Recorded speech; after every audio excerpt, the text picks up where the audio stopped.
중등부 3부 1반 김정진입니다. 시편 108편 1절부터 10절입니다. 하나님이여 내 마음을 정하였사오니 내가 노래하며 나의 마음을 다하여 찬양하리로다. 비파야 수금아 깰지어다. 내가 새벽을 깨우리로다. 여호와여 내가 만민 중에서 주께 감사하고 곧 나라 중에서 주를 찬양하오리니 주의 인자하심이 하늘보다 높으시며 주의 진실은 궁창에까지 이르나이다. 하나님이여 주는 하늘 위에 높이 들리시며 주의 영광이 온 땅에서 높임 받으시기를 원하나이다. 주께서 사랑하시는 자들을 건지시기 위하여 우리에게 응답하사 오른손으로 구원하소서. 하나님이 그의 성소에서 말씀하시되 내가 기뻐하리라. 내가 세겜을 나누며 숫꽃 골짜기를 측량하리라. 길르앗이 내 것이요 므낫세도 내 것이며 에브라임은 내 머리의 투구요 유다는 나의 규이며 모압은 내 목욕통이라. 에돔에는 내 신발을 벗어 던질지며 블레셋 위에서 내가 외치리라 하셨도다. 누가 나를 이끌어 견고한 성읍으로 인도해드리며 누가 나를 에돔으로 인도하고. 시편 108편 11절에서 13절. 하나님이여 주께서 우리를 버리지 아니하셨나이까. 하나님이여 주께서 우리의 군대들과 함께 나아가지 아니하시나이다. 우리를 도와 대적을 치게 하소서. 사람의 구원은 헛됨이니이다. 우리가 하나님을 의지하고 용감히 행하리니 그는 우리의 대적들을 밟으실 자이심이로다. 하늘에 계신 우리 아버지여, 이름이 거룩히 여김을 받으시오며 나라가 임하옵시며 뜻이 하늘에서 이룬 것 같이 땅에서도 이루어지이다. 오늘날 우리에게 일용할 양식을 주옵시고 우리가 우리에게 죄 지은 자를 사하여 준 것 같이 우리 죄를 사하여 주옵시고 우리를 시험에 들게 하지 마옵시고 다만 악에서 구하옵소서. 대개 나라와 권세와 영광이 아버지께 영원히 있사옵나이다. 아멘.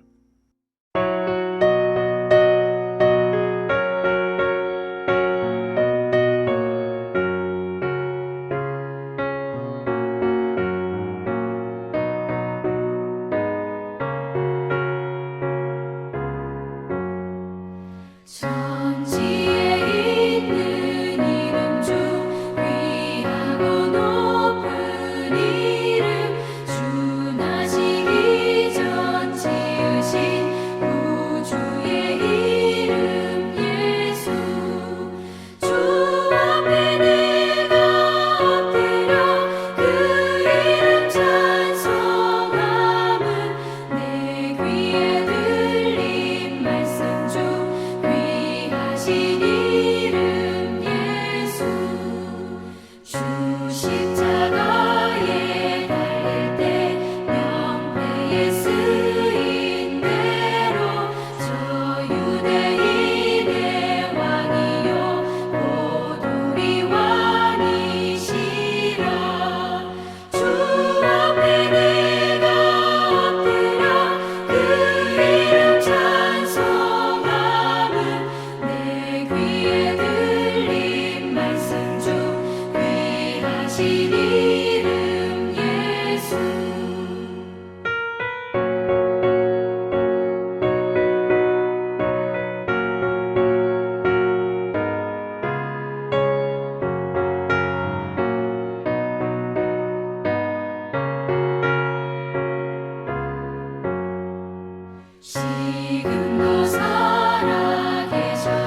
함께 볼 하나님 말씀은 마태복음 21장 1절에서 11절까지의 말씀입니다.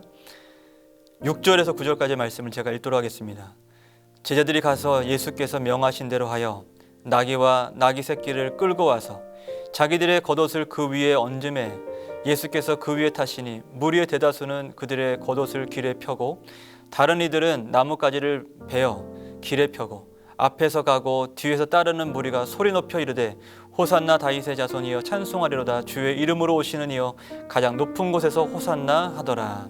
아멘. 이제 드디어 예수님과 또 제자들 그리고 함께한 많은 무리들이 거의 이제 예루살렘 성에 다 이제 다다르게 되었습니다. 이제 가이사랴 빌립보라는 지방에서 시작된 이 여정이 거의 160km, 아주 긴 여정입니다. 아주 먼 길을 걸어서 여기까지 온 것입니다. 예루살렘으로 가기 위해서 반드시 통과될 것이 있는데 그것은 기드론이라는 계곡을 지나야만 하고 또 감람산이라는 언덕을 넘어야만 했습니다. 특별히 마태는 감람산 벳바게라는 이 구체적인 지명을 언급하고 있는데요. 그 이유는 뭐냐면 구약의 한 구절을 떠올리게 하기 위해서 이 말씀을 기록하고 있죠. 그건 뭐냐면 스가랴서에 나오는 말씀입니다. 스가랴서 14장 4절 말씀 보시면 그날에 그의 발이 예루살렘 앞 곧 동쪽 감람산에 서실 것이요 라고 말씀하죠. 그러니까 이때에 이 메시아로 예언된 이 사람이 이분이 오시면 어느 때에 그 발이 예루살렘 앞 곧 동쪽 감람산에 서실 것이다. 이 그 말씀이 이제 이 말씀을 통해서 성취되었음을 독자들에게 알려주기 위해서 마태가 이렇게 기록하고 있는 거죠. 그러니까 마태는 예수님의 이 한 걸음 한 걸음이 어제도 말씀드렸던 것처럼 성경의 구약의 모든 말씀, 예언의 말씀에 성취의 길을 주님께서 걷고 계심을 그렇게 카메라로 클로즈업해서 조명하고 있는 것입니다.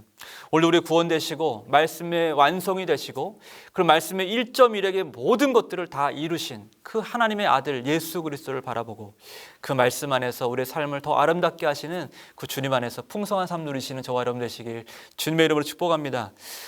자, 오늘 말씀은 특별히 예수님의 길을 더욱 아름답게 그의 여정을 더 아름답게 만들었던 사람들의 이야기를 담고 있는데요. 오늘은 세 부류의 사람들을 어떤 그의 삶의 중심, 그들의 모습의 아름다움을 보면서 말씀을 가늠하고자 합니다. 먼저 소개되는 사람들은 제자들입니다. 2절 말씀 보시면 이르시되 너희는 맞은편 마을로 가라 그리하면 곧 매인 나귀와 나귀 새끼가 함께 있는 것을 보리니 풀어 내게로 끌고 오라. 이 말씀은 사실은 다 알고 있는, 우리가 정말 많이 익히 알고 있는 말씀입니다. 예수님께서 입성하시려고 할 때에 많은 사람들이 이제 막 환호성을 지르고 종려나무를 베서 막 길에 얹고 하잖아요. 그때 필요한 것이 뭐였어요? 나귀입니다. 나귀. 당나귀죠. 나귀 새끼. 여러분들, 제자는 어떤 사람들입니까? 제자는 예수님의 말씀을 따르는 사람입니다. 오늘도 예수의 제자된 삶을 사는 사람들의 가장 중요한 우리 그 중심은 뭐냐면 하나님의 말씀대로 살겠다라는 의지와 믿음의 각오입니다. 말씀대로 순종하고 말씀대로의 삶을 살아가는 것, 이것이 바로 제자들의 삶이다라는 거죠. 물론 이 길에는 역경도 있고 좌절도 있습니다만, 실패의 시간도 있습니다만 그 길은 항상 하나님의 말씀이 함께한다는 것을 우리가 기억해야만 합니다. 특별히 예수의 제자로 살아가는 사람들은 말씀을 순종을 통해서 하나님의 역사를 체험하는 사람들이죠. 그것이 우리 가운데 주시는 가장 영광되고 축복된 선물이라고 할 수 있는 것입니다. 오늘도 여러분, 그들은 그러한 역사를 경험하게 되는데 이 제자들도 그러한 한 사건을 통해서 그들의 순종을 통해서 하나님의 말씀이 성취되는 것을 경험하게 됩니다. 마태복음 오늘 말씀 4절 말씀 보면 이는 선지자를 통해 하신 말씀을 이루려 하심이라라고 말씀하죠. 나귀 새끼를 타고서 예루살렘 입성하시는 그 예수님의 모습이 과연 구약 성경에 있었던 선지자를 통해서 예언된 그 말씀의 성취의 모습을 다루고 있는데, 이들이 그들의 그 예수님 하신 말씀을 순종함으로 말미암아 그 예언의 성취에 아름답게 그들의 믿음이, 순종이 사용되었던 것을 우리는 말씀을 통해서 볼 수 있는 겁니다. 고로 여러분들, 순종은 예수 그리스도를 오늘도 영화롭게 하는 것입니다. 다른 것이 아니라 진정한 말씀에 대한 순종, 나를 비우고 주님의 이름을 위한 진정한 작은 것부터 큰 순종까지 모든 순종은 예수 그리스도 하나님을 영화롭게 하는 것임을 기억하고 오늘도 순종의 삶을 살아가고 순종의 열매 맺는 저와 여러분 되시길 바랍니다. 자, 다음으로 등장한 하나님의 예수의 길을 아름답게 했던 사람은 이름으로 기명되어 있지는 않지만 나귀 새끼를 내주었던 사람이죠. 여러분 160km나 걸어왔던 예수님 갑자기 그 앞에서 다리가 아파가지고 야 나귀 새끼 좀 갖고 와라 데리고 와라 이거 뭐 탈 것이라 좀 구해와 봐라 너희는 왜 이렇게 가만히 있냐 내가 다리가 너무 아프다 뭐 이래서 나귀 새끼를 필요로 했던 것이 아니죠. 말씀드린 대로 구약의 말씀의 성취된 메시아의 모습을 보여주는 것이고 또 한 가지는 겸손의 왕으로 오신 세상 사람들이 기대하는 그런 세상 왕의 모습이 아니라 가장 겸손한 모습의 겸손의 왕의 이미지를 보여주고자 하신 예수님의 뜻이 거기에 담겨 있었던 것입니다. 사실은 이 나귀 새끼를 내어주는 것, 이 말씀 보면 사실 우리는 의아할 수 있어요. 어떻게 말씀 한마디, 청함 한 번으로 나귀 새끼를 아무 소리 없이 내어줄 수 있는가 생각할 수 있을 수 있죠. 사실 제정신이라면 낯선 사람에게 자신의 소유를 내주는 것은 쉬운 일이 아닙니다. 그리고 당시에는 나귀나 이런 짐승과 동물은 상당히 중요한 것 중에 하나예요. 중요한 재물 중에 하나였잖아요. 그걸 선뜻 내준다는 것은 참 쉽지 않은 것입니다. 어떻게 그렇게 할 수 있었을까? 말씀 통해서 찾아볼 수가 있는데요. 누가 무슨 말을 하거든 주가 쓰시겠다 하라. 예수님께서 이렇게 말씀을 하시죠. 너희가 가서 어디 가서 누구에게 나귀 새끼를 좀 구해와라. 근데 만약에 그가 이렇게 물거든 주가 쓰시겠다 하라라고 이렇게 전해라고 말씀하는 겁니다. 여러분 여기는 주라고 번역되어 있는데 이것은 퀴리에, 여러분이 잘 알고 있는 이 헬라어 표현이죠. 퀴리에. 이 호칭은 단순한 표현이 아니에요. 퀴리에라는 것은 단순한 주가 아니라 하나님을 지칭하는 표현이기도 합니다. 그러니까 이 말의 의미는 이런 거예요. 누군가가 필요하다고 얘기한 게 아니라 지칭해서 하나님이 필요로 하십니다 라고 얘기를 하고 있는 거죠. 그러니까 그 사람은 하나님이 필요로 하신다라는 말만 듣고 자신의 나귀를 선뜻 내주었던 겁니다. 여러분 누군지는 모르겠지만 모든 이해관계를 떠나서 하나님의 요청으로 이것을 받아들이고 하나님께 자신의 것을 내어드린 순종의 모습을 보여주고 있었던 겁니다. 여러분 이것이 우리 믿음의 사람들에게 꼭 필요한 가장 중요한 모습입니다. 순종의 삶을 살아야 되는 것뿐만 아니라 우리는 어떤 상황이든지 간에 하나님의 부름과 요청에는 아멘할 수 있어야 된다는 거죠. 하나님의 부름과 요청이라면 아멘하고 내 것을 더 이상 생각하지 않고 내줄 수 있는 믿음이 하나님의 이름을 영화롭게 하고 주의 뜻을 성취하는 아름다운 축복의 통로로 쓰임받을 수 있다라는 것을 이 한 사람을 통해서 보여주고 있는 것입니다. 여러분 오늘도 우리 주님께서는 많은 것으로 우리 가운데 말씀을 해주셨어요. 마태복음 10장 42절 말씀 보면은 또 누구든지 제자의 이름으로 이 작은 자 중 하나에게 냉수 한 그릇이라도 주는 자는 내가 진실로 너희에게 이르노니 그 사람이 결코 상을 잃지 않는다라고 말씀합니다. 이 소자, 이 작은 자에게 내어준 그 냉수 한 그릇, 너희가 내준 것이라면 그 냉수 한 그릇일지라도 그 사람은 상을 잃지 않을 것이다 라고 말씀합니다. 여러분 하나님께서는 우리를 사랑의 통로로 축복의 통로로 쓰기를 원하십니다. 하나님의 이름을 드러내고 하나님의 사랑을 드러낼 하나님을 영화롭게 하는 하나님의 사도로서 하나님의 제자로서 우리를 부르고 계신다는 것을 여러분 기억하시고 오늘도 하나님의 부르심에 인색하지 않고 하나님의 요청에 인색하지 않고 내 것을 기쁨으로 내어드릴 수 있는 믿음의 삶을 사는 저와 여러분 되시길 바랍니다. 자, 마지막으로 소개되는 사람들은 예루살렘 앞에서 예수님을 높였던 많은 사람들의 무리입니다.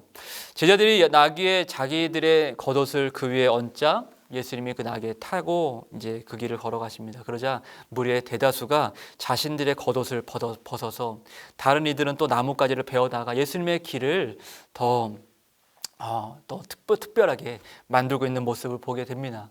겉옷이라는 것이 사실 그 당시에 그 사람들에게는 정말 중요한 것이잖아요. 자기 생명 같은 것이잖아요. 특별히 160km나 걸어왔던 그 여정과 함께했던 자신의 생명과 추위와 모든 시간들을 견뎌주게 했던 그 겉옷을 자기 삶의 가장 중요한 부분인 그것을 벗어다가 내어드린 것. 사실 어떻게 보면 이 말씀만 봤을 때 나귀 새끼를 타고 사람들의 누추한 겉옷을 벗어서 자리에 펴고 또 종려나무를 베어다 깔아주는 모습이 너무 초라한 모습이 아닌가라 생각할 수 있지만 아니죠. 사실 그들에게는 가장 최선의 모습, 가장 최고의 모습으로 예수님의 길을 준비하고 있는 것처럼 보이는 것으로 우리는 이해할 수 있다는 거죠. 새로운 왕을 맞이하는 레드카펫을 자신들의 가장 소중한 것으로 준비하고 있었던 것입니다. 여러분, 그들의 마음에는 예수님을 왕으로 환영하는 마음으로 가득해 있었습니다. 여러분 그 말씀 보면은 이들이 그렇게 막 찬양하고 이렇게 막 이렇게 그 예수님을 길을 정말 아름답게 하는 그런 모습들을 보면서 성 안에 사람들이 소동했다고 표현하고 있거든요. 이 소동한다는 표현은 전율하다, 땅이 흔들리다 이런 표현의 단어를 쓰고 있습니다. 그러니까 얼마나 이 사람들의 그 환호와 환영의 마음이 얼마나 기쁘고 충만했던지 성 안에 있는 멀리 있었던 성 안에 있는 사람들까지도 이게 무슨 일이야 할 정도로 대단한 환영의 어떤 시간을 의식을 그들이 마련하고 있었던 것이죠. 그런데 사실은 이 노종의 그들의 겉옷을 벗고 종려나무를 깔아서 예수님의 길을 아름답게 했던 것, 이 마음도 참 아름다운 마음입니다만 진짜 최고로 아름다운 마음은 그 다음에 소개가 됩니다. 우리 함께 한번 읽어보길 원하는데요. 9절 말씀 보시면 앞에서 가고 뒤에서 따르는 무리가 소리를 높여 이르되 호산나 다윗의 자손이여 찬송하리로다. 주의 이름으로 오시는 이여 가장 높은 곳에서 호산나 하더라. 아멘. 여러분, 호산나는 이스라엘 백성이 성막 앞에서 부르던 찬양의 고백입니다. 엄숙한 기쁜 노래면서도 엄숙한 고백이 바로 이 호산나라는 단어에 담겨있는 뜻이거든요. 호산나, 그들의 이 고백이 이 최고로 아름다운 이유가 무엇일까? 시편 118편 한번 봤으면 좋겠는데요. 시편 118편 22절부터 25절까지 말씀 보면 건축자가 버린 돌이 집 모퉁이의 머릿돌이 되었나니 예수님을 상징하는 표현입니다. 이는 여호와께서 행하신 것이요 우리 눈에 기이한 바로다. 그러면서 이날은 여호와께서 정하신 것이라 이날에 우리가 즐거워하고 기뻐하리로다. 25절 중요합니다. 여호와여 구하옵나니 이제 구원하소서. 여호와여 우리가 구하옵나니 이제 형통하게 하소서. 할렐루야. 호산나는 오 하나님 우리를 구원하소서라는 의미의 단어이죠. 그러니까 즉 우리가 기도하오니 우리를 구원하시옵소서. 여러분, 우리가 하나님을 가장 영화롭게 할 수 있는 최고의 고백이자 최고의 마음은 바로 하나님이 우리의 구원자 되심을 선포하는 고백인 줄로 믿습니다. 예수가 나의 구원자이십니다. 나의 삶의 모든 것이 되시고 예수만이 나의 삶의 모든 문제의 해답이 되십니다. 주님만이 나의 구원이십니다. 주밖에는 나의 구원이 없습니다. 이 고백, 이 호산나의 고백이 하나님께 드릴 수 있는 최고의 마음의 고백이 되는 것이죠. 여러분, 최고의 아름다운 마음은 오늘도 우리가 예수를 우리의 구원자심으로 믿고 주의 구원을 바라고 주의 구원을 기뻐하는 마음입니다. 아무쪼록 오늘도 우리가 어떤 중심으로 주님을 높이겠습니까?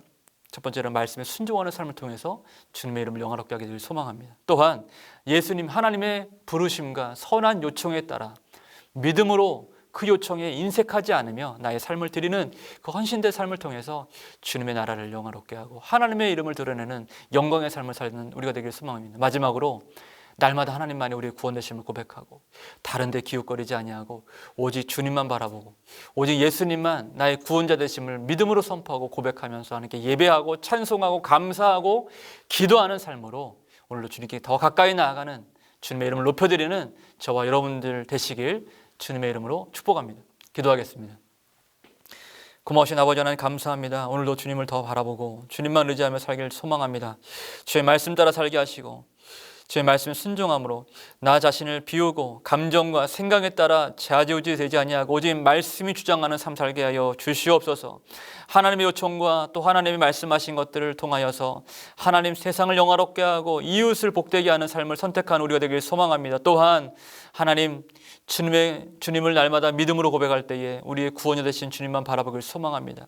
다른 데 마음 두지 아니하고 오직 주 예수 그리스도께만 우리의 마음을 드림으로 주님만 바라보고 결단하여 날마다 믿음의 기도로 주님의 이름을 드러내고 영광을 경험하는 복된 삶이 될 수 있도록 하는 축복하여 주옵소서. 감사드리며 예수님의 이름으로 기도드립니다. 아멘.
주옵소서.